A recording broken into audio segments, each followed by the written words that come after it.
Bonjour à tous. Alors ce matin, juste un petit partage de ma méditation sur ce thème, le Saint-Esprit en nous et comme quoi nous sommes vraiment un avec Dieu, où Dieu recherche vraiment à ce que nous soyons un avec lui et nous, lui en nous et nous en lui. Et je réalise une fois de plus que le plan de Dieu est absolument parfait. Ce qu'il a prévu pour nous est absolument parfait. Il a prévu une œuvre absolument merveilleuse et nous voyons l'accomplissement de cette œuvre dans la lecture d'Apocalypse. On voit tout ce que Dieu a prévu dans Apocalypse 4 au verset 5. On peut lire que les 7 lampes de feu brûlent en face du trône.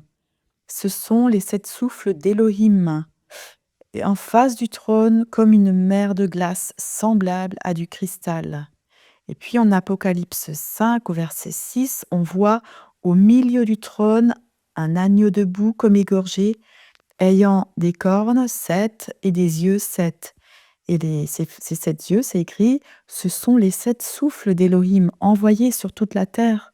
Donc là, on voit que le Saint-Esprit de Dieu est devant le trône et que quand il est écrit les 7 esprits, c'est la totalité, la plénitude du Saint-Esprit du Saint-Esprit de Dieu qui finalement part et parcourt toute la terre pour venir toucher les cœurs et les ramener à leur Père devant le trône et les ramener. Et ce Saint-Esprit qui est Dieu lui-même, il a prévu de faire sa demeure en nous. Donc on voit qu'il est envoyé sur la terre pour venir faire sa demeure, pour nous chercher. Il est Dieu Tout-Puissant et il désire qu'une seule chose, c'est de faire sa demeure en nous, en toi, en moi, afin que nous puissions être un avec notre Dieu, notre Père, que nous puissions être un avec Jésus, notre bien-aimé. Et ça me fait vraiment penser à Jean 17, quand Jésus il dit nous en lui et lui en nous, et nous dans le Père. C'est tellement puissant. Et vraiment, ce matin, en lisant Apocalypse, je réalise à quel point le Saint-Esprit, qui est là devant le trône de Dieu, c'est le même que celui qui vient et qui parcourt la terre pour venir toucher nos cœurs. Ce Saint-Esprit qui est devant le trône de Dieu, on voit qu'il est en même temps les 7 lampes de feu qui brûlent devant le trône. On voit que c'est donc le chandelier. On voit aussi que nous, dès le Apocalypse 1 et 2 et 3, on voit que l'Église, l'épouse de Jésus, l'Église dont Jésus prend soin, c'est aussi ce chandelier. Justement, il est écrit que les 7 lampes, ce sont les 7 églises aussi qui sont devant, où Jésus parcourt en fait, marche au milieu des lampes justement pour, prendre soin de ces lampes tel un grand sacrificateur. Vraiment, quand on lit Apocalypse, on est complètement renvoyé dans tout ce que Moïse a reçu, de la description du tabernacle. C'est magnifique parce que c'est exactement cette menorah qui est là, qui est, on va dire, dans la description que Moïse a reçue, qui est la menorah, elle est finalement devant l'arche, mais séparée par un voile à ce moment-là encore. Et puis on voit également, ces flammes de feu sur la menorah et qui finalement nous rappellent les flammes de feu qui se sont posées sur les disciples au moment de la Pentecôte. Rappelez-vous, dans Acte 2, je crois. Et nous sommes en même temps ces lampes qui sont allumées sur ce chandelier. Nous sommes l'Église, l'épouse de Jésus. Nous sommes ce chandelier et en même temps, ça me fait penser à, quand Jésus, il dit que cette, lumière, elle doit, être, sur la montagne pour qu'elle puisse briller dans le monde. Cette montagne aussi, c'est une, image du mont Sion, dont il est aussi parlé dans l'Apocalypse, et dans toute la parole d'ailleurs, hein. Mais dans l'Apocalypse aussi où Jésus, il est là avec les 144 000 sur le mont Sion.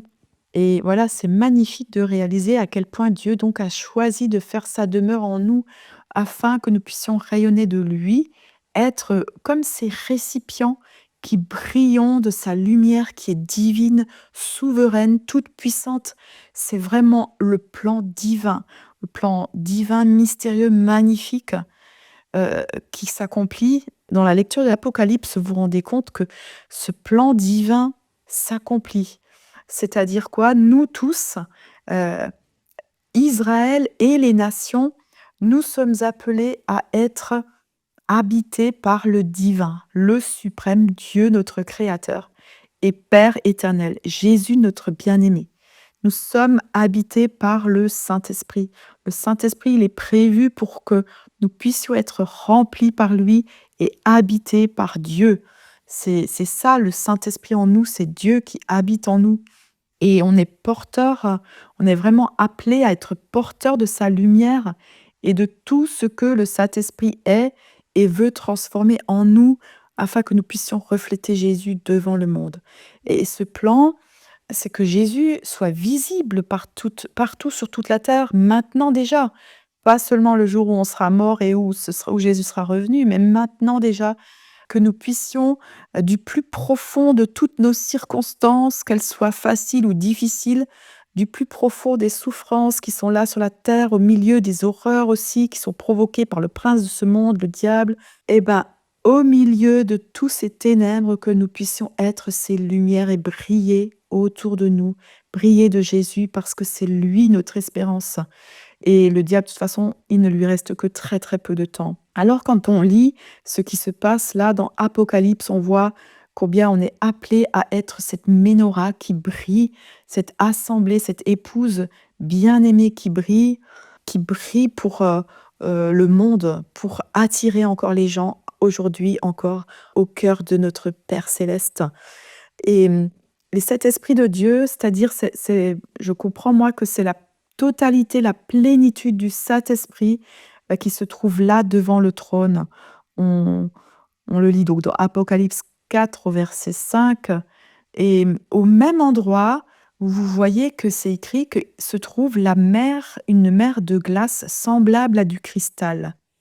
Étrangement, c'est, comme, dans Apocalypse 21 au verset 18, la cité d'or pur qui est semblable à du cristal, la Jérusalem céleste et ben, finalement ça, c'est nous, le cristal, la mer de cristal et puis ensuite ça devient une cité d'or et ben, c'est l'épouse bien-aimée et aussi, c'est parce que l'agneau a été immolé, on voit en Apocalypse 5 au verset 6 on voit que c'est parce que l'agneau a été immolé que, ce qui est indiqué, les 7 yeux de l'agneau, qui sont les 7 esprits, et ben, c'est à partir du moment où l'agneau est immolé, où finalement il meurt et en même temps il règne et il est sur le trône. C'est parce qu'il est immolé que finalement il règne. C'est parce qu'il est mort, crucifié, que finalement il est là, sur le trône. La croix, c'est son trône, c'est le lieu de son règne. La crucifixion, c'est le lieu de son règne.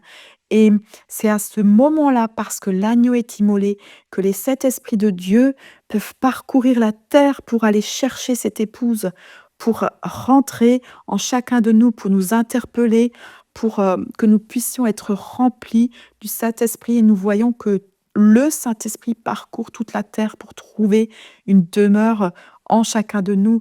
Et ça vous rappelle peut-être quelque chose aussi. En tout cas, moi, ça me rappelle l'histoire de la colombe envoyée par Noé, qui a où c'est écrit qu'elle est revenue une première fois parce qu'elle n'a pas trouvé où poser ses pieds et finalement, la deuxième fois, elle est pas revenue.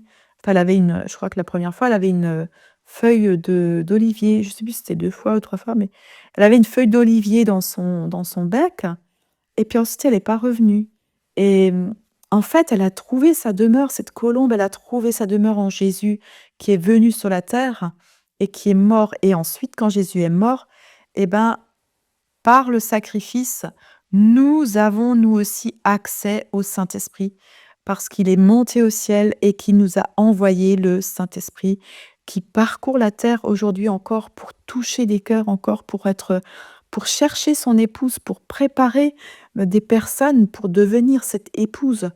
Donc, voilà, nous tous qui sommes là, eh ben, nous pouvons juste, continuer de transmettre le témoignage de Jésus, de ce qu'il a accompli dans nos vies et que nous puissions tous l'accepter, réaliser que nous avons le Saint-Esprit en nous, que c'est une puissance, que c'est Dieu lui-même qui habite en nous et que le Saint-Esprit veut que nous soyons une habitation vivante pour Dieu, pour notre Seigneur. C'est vraiment énorme. Alors, ne nous y trompons pas, à ce jour, même le Saint-Esprit qu'on a en nous, ce ne sont que les arts du Saint-Esprit. Ça veut dire que, une partie, c'est-à-dire il a mis un sceau sur nous, nous sommes comme, nous lui sommes réservés.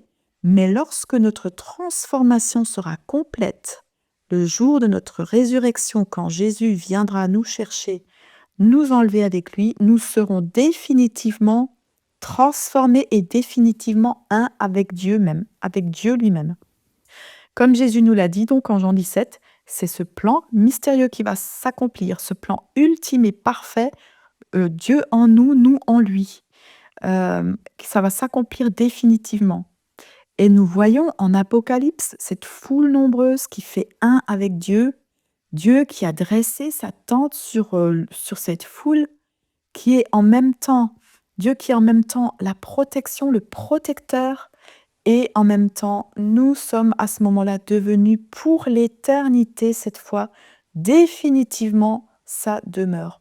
Donc c'est une unité parfaite, une union parfaite appelée le mariage, un mariage divin, Jésus en nous et nous en lui.